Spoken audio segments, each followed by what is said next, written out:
Thank you for joining us at the center for our lunchtime seminar presentation by Dr. Teruyuki Tsuji.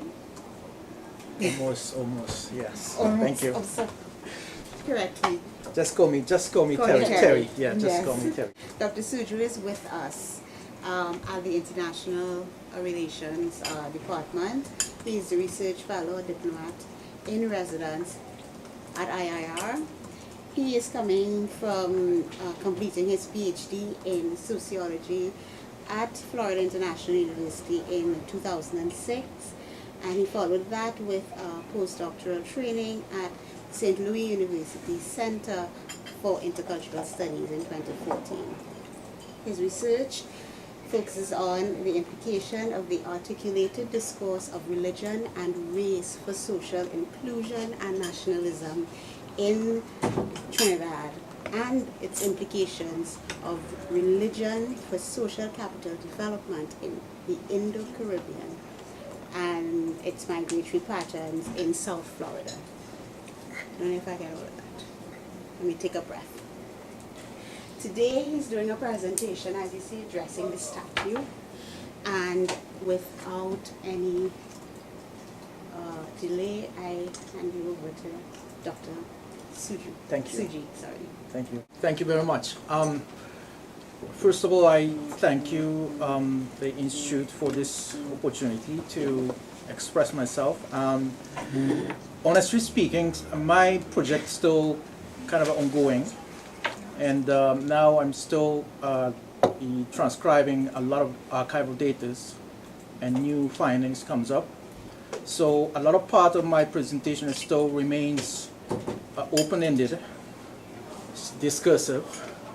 Maybe I cannot give you some firm conclusion yet, but the case itself, you can ignore my analysis and argument, but the case itself, I think, as I believe, is a very heuristic and very good font of inspiration for your thinking of the gender and sexuality and a lot more topics of social sciences and humanities. Today I try to be descriptive as much as possible for your theoretical reflections, and I hope this presentation will be some of the kind of beginning of the communication with you and learning myself from your expertise and experiences. In 2011, Divin was sent to Port of Spain for first ever full-scale restoration. The statue is about like a 4 feet tall and composed of varnished wooden parts of varied sizes. According to Martin Silju, the present parish priest for Siparia, who decided to have it restored, the body parts had got all thin, making her physique wasted away and her face haggard, and her major joints had come loose, which hindered Divin from striking proper poses. On September 8th of that year, 2011, after 4 months of absence, Divin reappeared before the congregation in Siparia, celebrating her nativity in a new lavish dress designed by reputed fashion stylist, having regained her strength and her face lifted. The renovation was done by 3 parishioners of the archdiocese, the commissioned by the archbishop, 1 female restorer, and 2 architects acting as archivist, 1 male, the other is female. When interviewed, they contended that Divin had become much older than chronological age, estimated to be about 3.5 centuries old, because of peculiar ways that female caretakers in Siparia had historically attended the statue. First, the caretakers had applied makeup to the statue's face with such beauty product as like a face powder, lipstick, and brushes. Contained oil and chemicals had wreaked havoc on her face and brought her facial relief over several generations. The restorer carefully peeled off several layers of the paint on the statue's face in the course of her work. Second, the caretakers had clothed the statue in layers of undergarments. They had never stripped the statue naked, but instead constantly draped new underwear over the old ones. At the time of the restoration, La Divine wore 37 layers of the undergarments. 37. All of the undergarments removed by the restorers were originally white, but had turned rusty, being soaked with oil and rolled with moldy rice grains. Hindu devotees used to bathe the statue in a road of oil and uncooked rice grains as their way of giving gifts and pleading through bodily engagement to the divine spirit, as they have been doing to the murti, that is a statue of the Hindu gods and goddesses.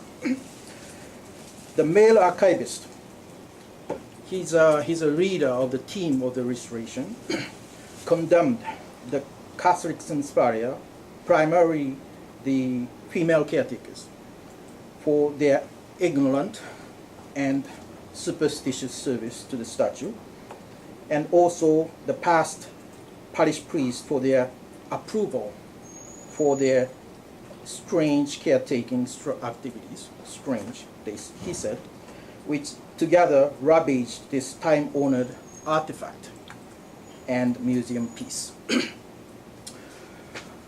These findings have raised the questions to be addressed. First, why had the female caretakers in Siparia put makeup on the artifact and clothed it in multi-layered undergarments? Second, how has the statue made up and clad in many layered undergarments been engaged with devotees' belief in miraculous power and cross-religious efficacy of this artifact? Third, what implications have the dress for this artifact and caretakers' performance of dressing and undressing had for the authorizing process of this image as egalitarian agent of individual salvation in this multi-religious post-colony?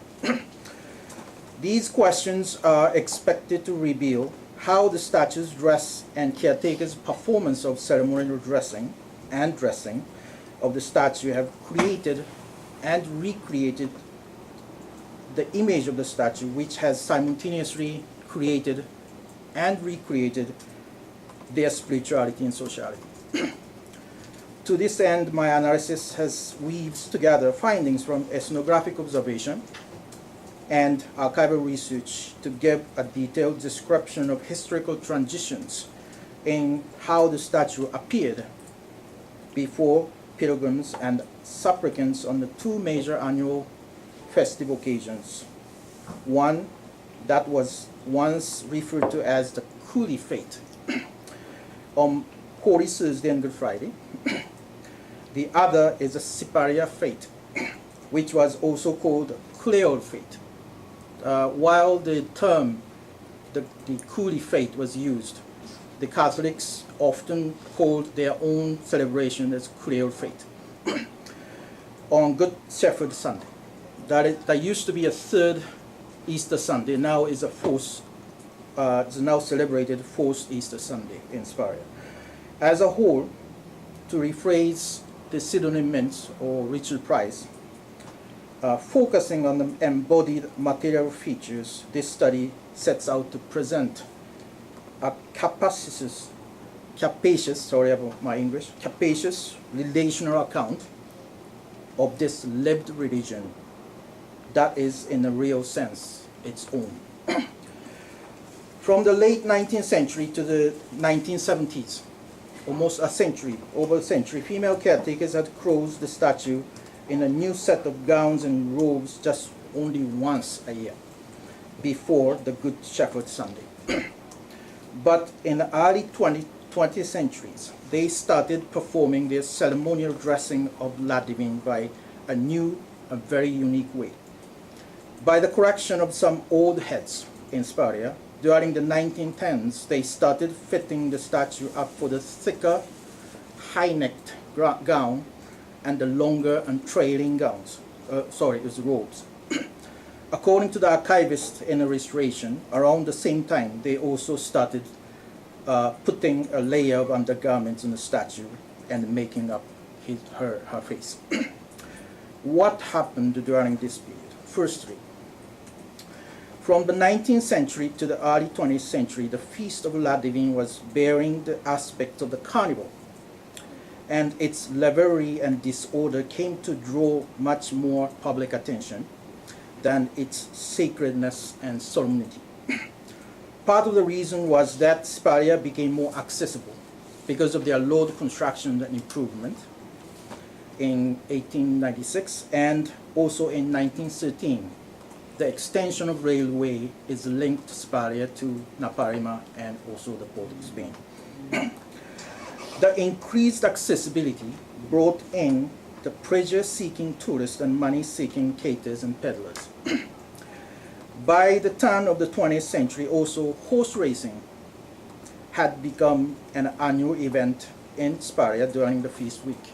It's called La Divina Pastora Cup, which attracted more visitors for non-religious motivations. The newspapers of the day hardly reported on the celebration of La Divine inside the church, but instead entertained readers with very scandalous stories. This is just one example from 1902. So this is very small articles. And also in 1905, it's a street fights. 1905 is reported by the Miller.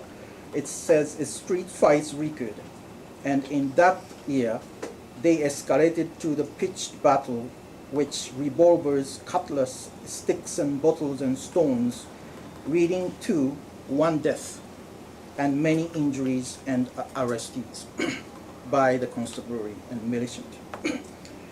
The masculinization of the festivity from the late 19th century created and attracted complementary and subservient female bodies.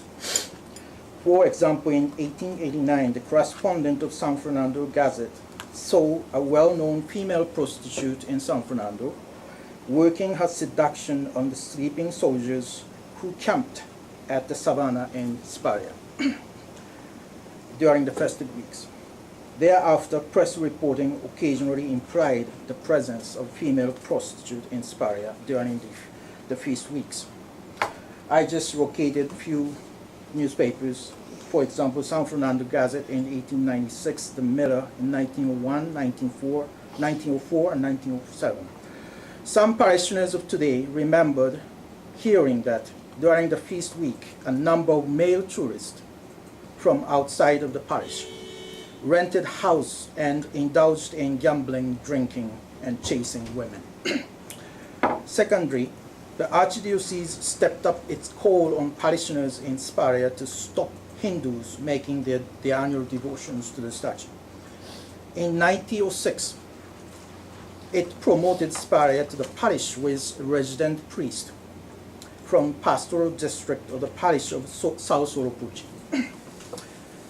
Arriving in his archbishopric in 1909, Father John Pius Doring started to adopt several measures to establish the archdiocesan control over the statue of La Divina Pastora, while pushing Hindus away from the marine image.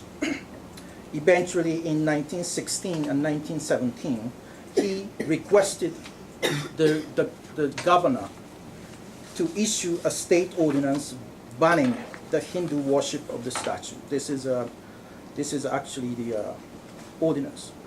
This is dated in 1917, but it's the same ordinance is issued in 1916 as well.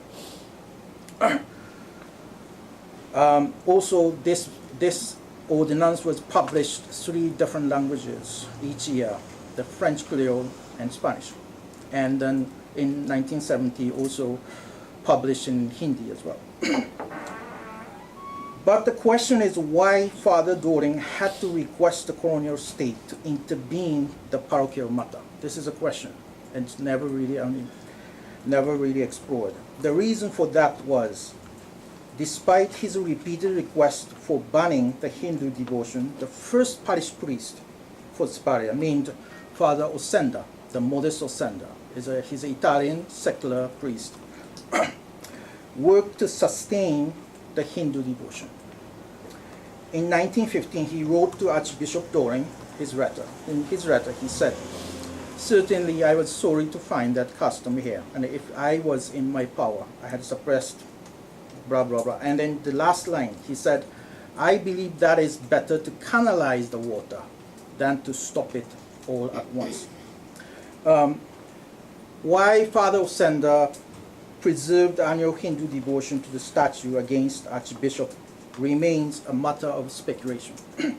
But some possible explanations. Okay, so one is the Father Osenda must have known well that Hindus and their devotional practice were already indispensable for spirituality in the material aspect of life and statue and parishioners in Siparia.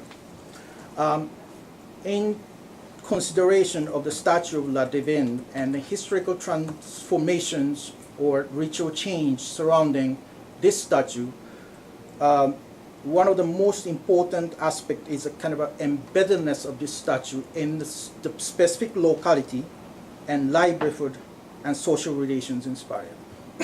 Siparia had formed a kind of a faith-based enclave with a slight by the Catholic Central Authority, and the geographic conditions and infrastructural underdevelopment. In Siparia, the development of the Catholic community had heavily relied on the attractions of the statue and generous gifts from Hindus and non-Catholic devotees who came to this seclusion looking for healing from their sickness. This is a memoir written by a Dominican father. He visited Siparia in 1874.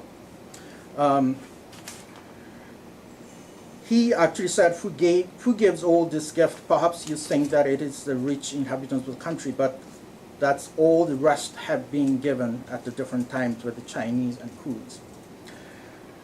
The implications of the gift from Hindus and other non-Catholic devotees were not just financial and economic. The priests for the Siparia often traded jewelries and ornaments given by the Hindus to the statue to liturgically essential items like vestments, ciborium, and also the altar tables. And actually the Siparia reconstructed the chapel in 1860s and also constructed a new presbytery in 1850s as well. In the late 19th century, is characterized by the chronicle financial difficulties for the rural parish, including the Siparia. But only Siparia could expand their kind of infrastructure aspects of their parish. There is no record. I tried to find some financial record, but I could not. But it is easy and safe to speculate that where that money comes from. Well, of course, Catholics also make donations, but I think it's a large amount of the money, the cost for those constructions of the chapels and presbytery must come from non-Catholic devotees as well. Of course, there is no such whatsoever the record. It's a kind of thing. And also the embeddedness of the statue and power of the gift also reflected in the oil. This is a kind of a present unction. It's called La Divina oil. The people believe that it has as having some curative power.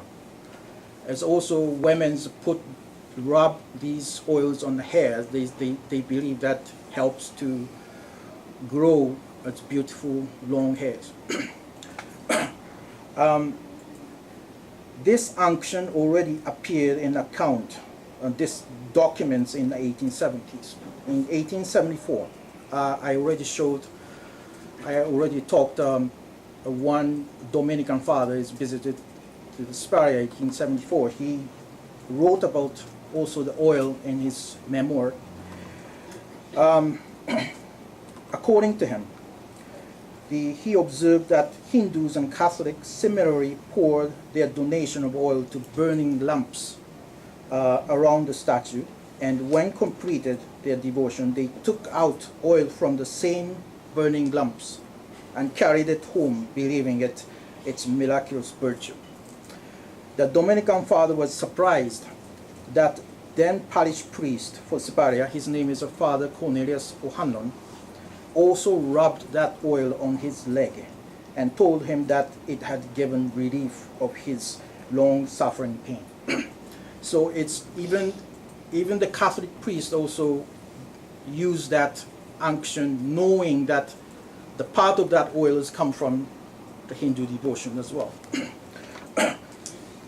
The origin of the Catholic devotion to La Divina Pastora traced back to early 18th century Spain. And according to the most popular theory, this Marian statue found her way to this West Indian island in the 1750s as the patroness of Capuchin mission. By the late 1840s, Siparia had a resident priest. But in the archdiocesan hierarchy, the Siparia is incorporated into archdiocesan governance in 1835. And then Archdiocese of Port of Spain officially ordained 1850. So around that time, Siparia is a part of island-wide, colony-wide Catholic institutions under the archdiocesan control. Siparia was under the jurisdiction of curate resident in South Oropuchi. During the following 2 decades up until 1870s, Hindus found a special power in this particular Marian statue and started their regular devotion. In secluded Siparia, the statue gained redefined power with the devotion by non-Catholics, particularly Hindus, as integral part of productive and reproductive mechanism. The Divina Pastoral oil reflects that spirituality and religious expression of distinct origins had already interwoven with one another. Another reason for why Father Osenda worked to sustain the Hindu devotion to the statue, he might not have been able to stop Hindus making devotion to the statue against the intent and wishes of the devout follower and caretaker. She was a leading caretaker of the statue, named Mrs. Mary Bartlett, and also known as Mama Youth. This is newspapers about her death in 1966. She was from the wealthy Spanish family. In Spanish means it's from Venezuela, in South Oropuchi. From the late 1860s, she had frequented to Siparia for devotion to La Divin. Her birthday was September 8th. That's the same day of the Mary born. So her parents named her Mary, and she believed she was kind of also so attached. She felt so attached to the La Divina Pastora. So it's in her late teens, she already started very frequent visit to Siparia, despite a lot of difficulties due to the geographical conditions. And where the Siparia Catholic Girls' School now stands in the property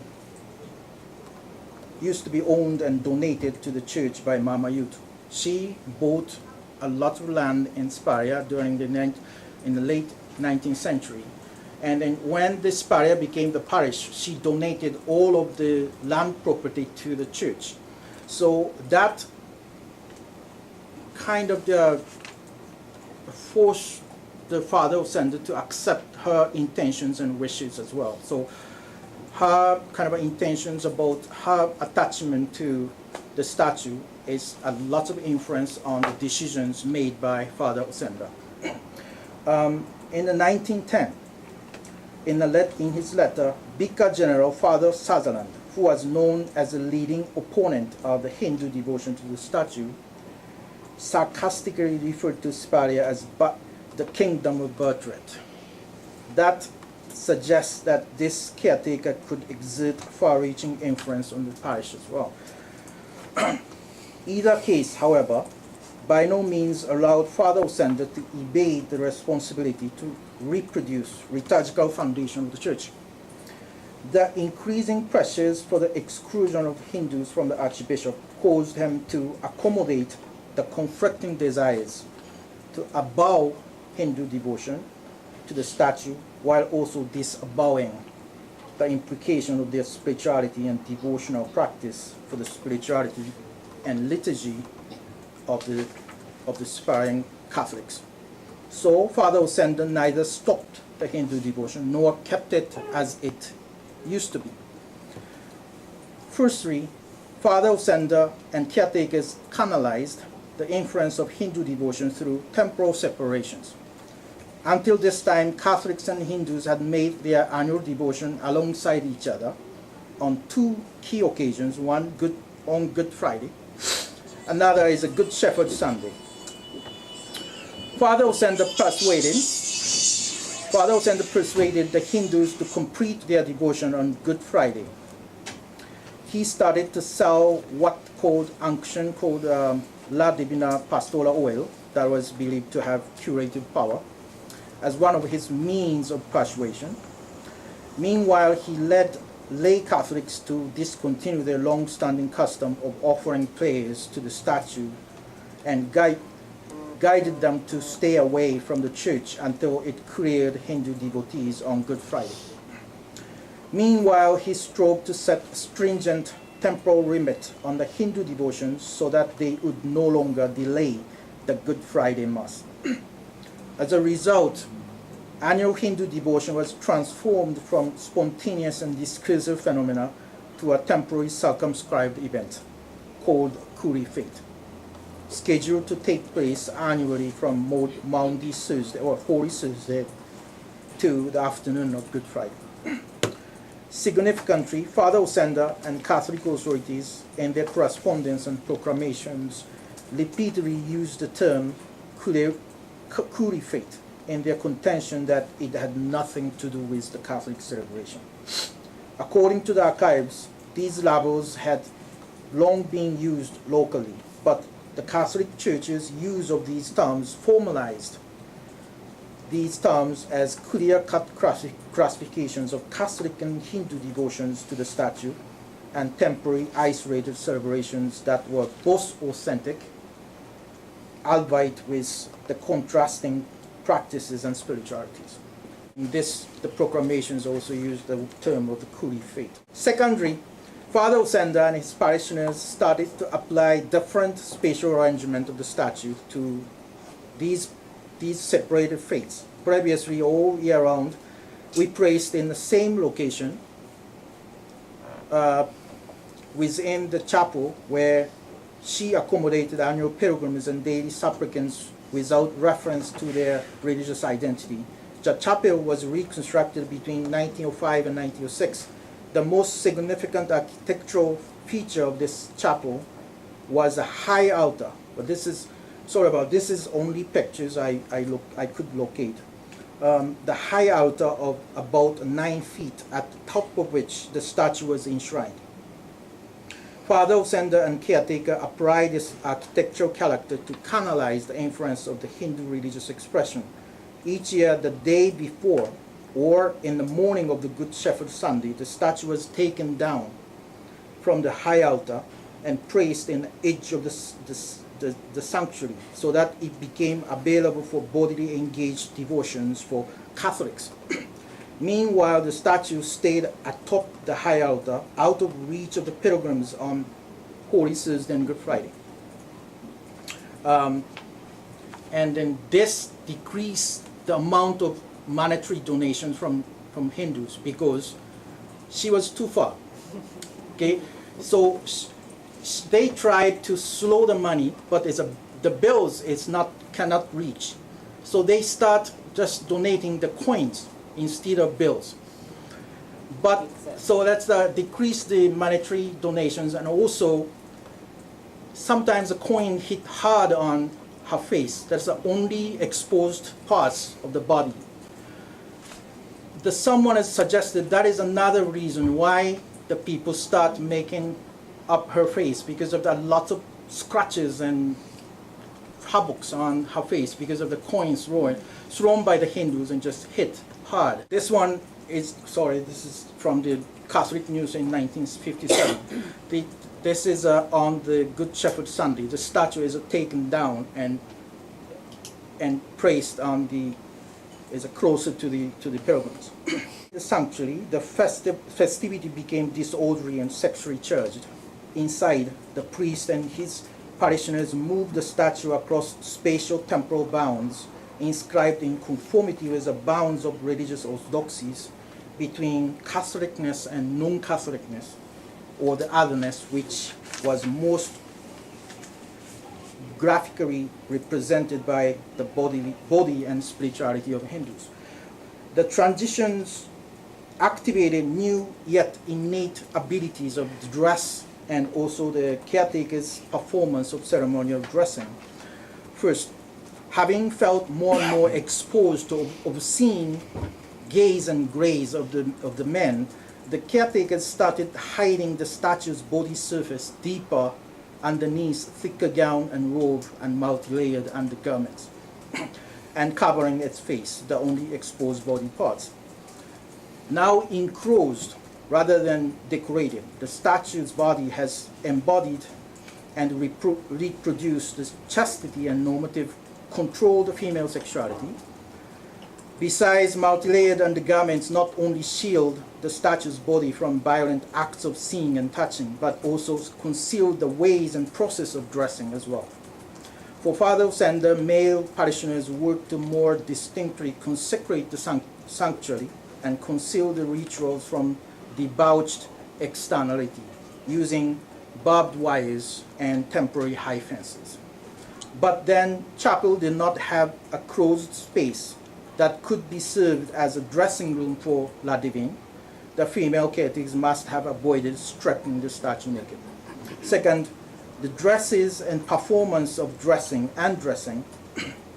have endowed the single material body of the statue with antithetic divine selves, which are equally authentic and efficacious in the context of distinct religious traditions. They have marked the compression of the transfiguration of the spatial temporary mobile bodies of the statue to the Catholic self as La Divine. This ability of dresses have become even more important after the present chapel was constructed. This is the present chapel. The contrast placement of the statue using the high altar had problematized the tacitity or the touchness of the statue, in keeping with anticipated liturgical reforms by Second Vatican Council. This chapel, which was completed in 1961, installed a shrine abandoning the high altar, which faced and stood at the same level as the pews. Since then, up to now, the statue has never been celebrated on the Holy Thursday and Good Fridays, although its placement has undergone several changes. The placement of the statue for the two faiths, the Catholic faiths and faiths on the Good Friday, has remained differentiated, which reproduce the spatial definition of the sanctity of La Divine, but the removal of the high altar has permitted the direct physical interactions to take place between the statue and non-Catholic devotees, as in the 19th century. By the early 1970s, Catholic devotees became increasingly concerned that statue would be molested or even carried away. As if to respond to concern, then caretaker, Mrs. Eloise Ramdin, commenced to tailor and fit the statue up for what she called the second dress on Easter Sunday after the Hindu pilgrimage was over. When interviewed, Mrs. Ramdin recalled an apparition of C in a dream which had caused her to start this new service of ceremonial dressing. This is her explanation. According to the long-serving anchorite, the Hindu custom of squirting the statue with oil had dwindled as a result of the church's repeated warning against it, which means that the statue's dresses did not actually become covered with oil during the Kuri fete, as much as they had until the early 20th century. But the rearrangement of where she was to be placed following the reconstruction of new chapel had increased the concern among the caretakers and parishioners in general about any potential for violation of the image. So on Easter Saturday in 2003, the day after the Kuri fete, Mrs. Ramdin changed the statue into a new second dress, looking up at the statue now located within shrine and respectively dressed up for Easter Sunday Mass. She stated with a sense of fulfillment and relief. Now she happy go see her son. That is actually she said. Therefore, dresses and performance of ceremonial dressing and undressing have reconfirmed and reproduced the sanctity of La Divine, concealing the statue's body from violence of seeing and touching and influence of non-Catholic devotion that potentially compromises the Catholic spirituality and liturgy. But depending on the material attributes of the statue as tangible and transportable, and stereotyped femininity as changeable with clothing and makeup, the consecration of La Divine has activated another subconscious process of cultural production. First, the dresses and performance of dressing have embodied inviolate immaculateness of La Divine, but at the same time, they continue to arouse more desire to learn what lies under the dresses, which urge the caretakers themselves more carefully hide the statue's body. This complication between belief and practice has constantly sexualized the statue's body, which has significantly engaged the sociality and spirituality of the devotees. The sexualization of the statue has genderized the manners in which the statue is treated and approached, thereby has constrained the exercise of the patriarchal institutionalized power of the Catholic Church over this awe-inspiring and lucrative religious object. Parish priest has invariably had final approval for the custody of the statue, but he has not been able to exert his full authority.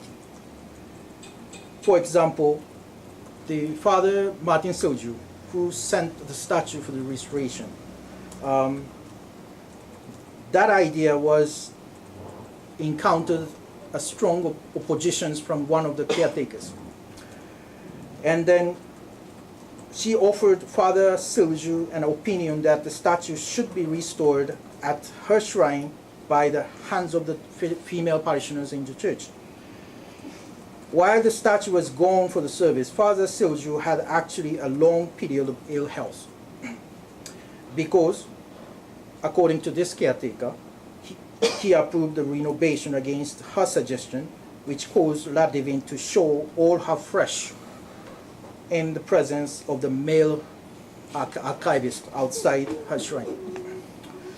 While my fieldwork in 2003, Mrs. Ramdin granted my request to observe and assist her in dressing the statue.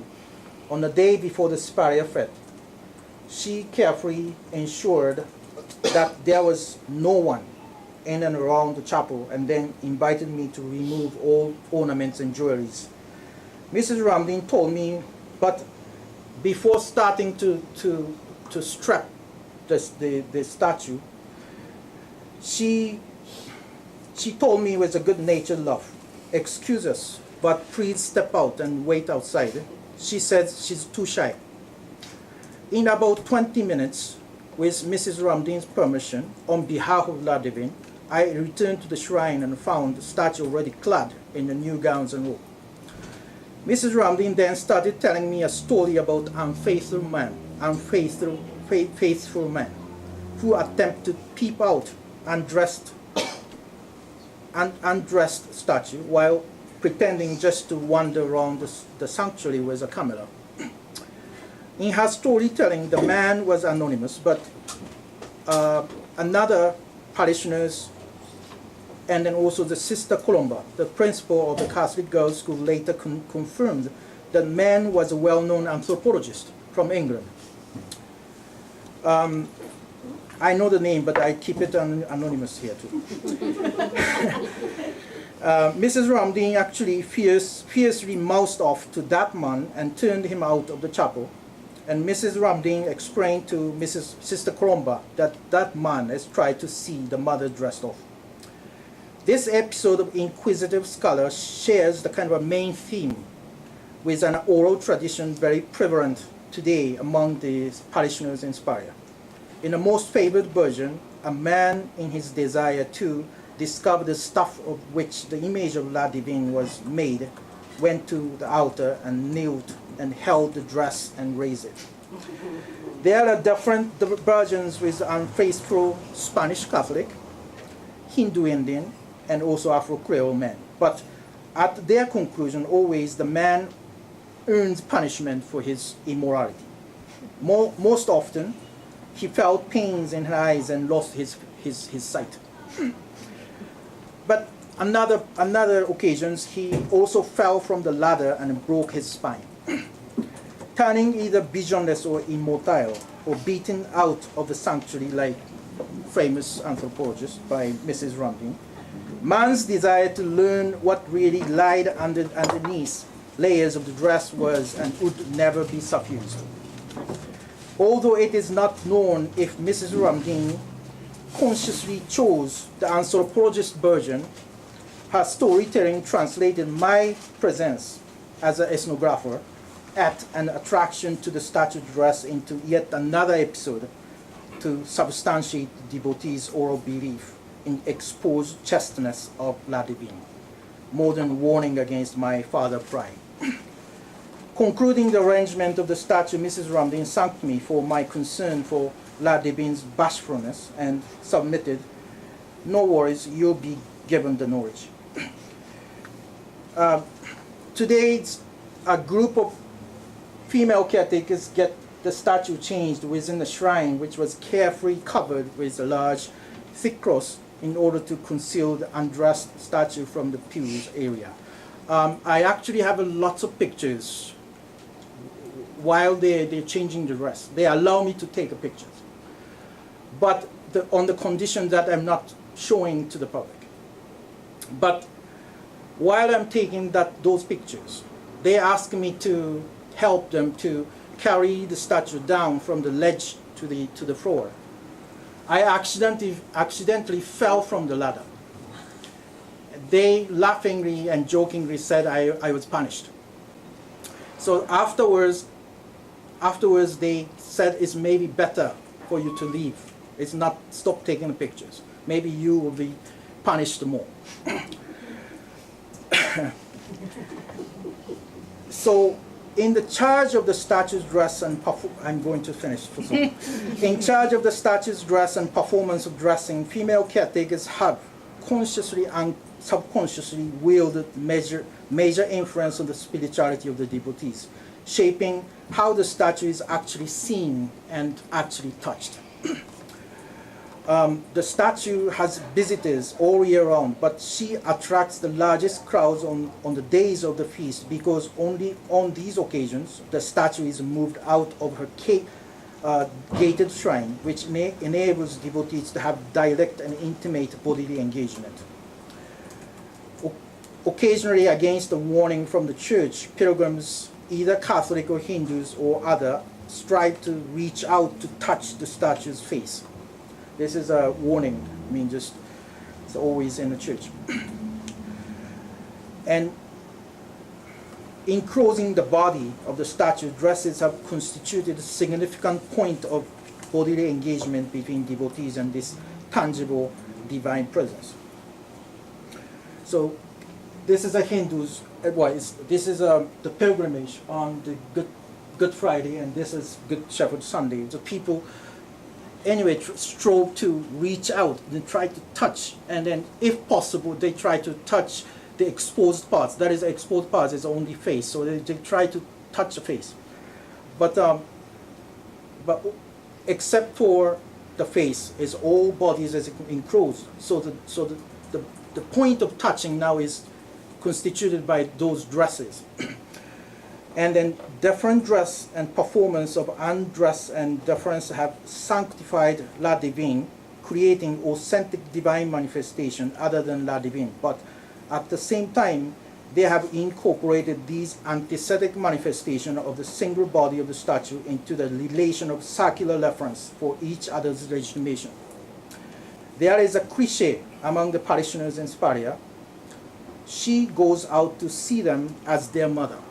Our mother, that is La Divine, and their mother is non-Catholic mother, any divine manifestation other than La Divine, with the creation of mutually exclusive yet contaminous mothers, the symbols, practices, and conscience of competing ethno-religious origins, which would have otherwise remained isolated, have formed a micro-community, and the dynamics of Hindus and non-Catholics' transgressions and Catholics' responsive politics of identities are integral to the reproduction of this community.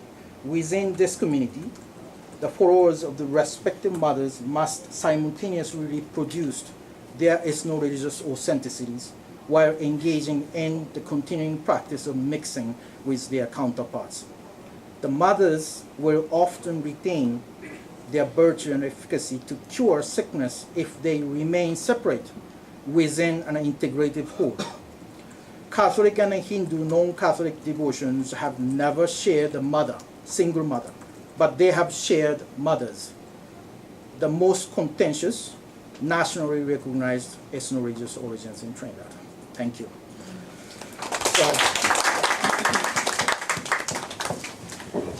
Thank you, Dr. Tsuji.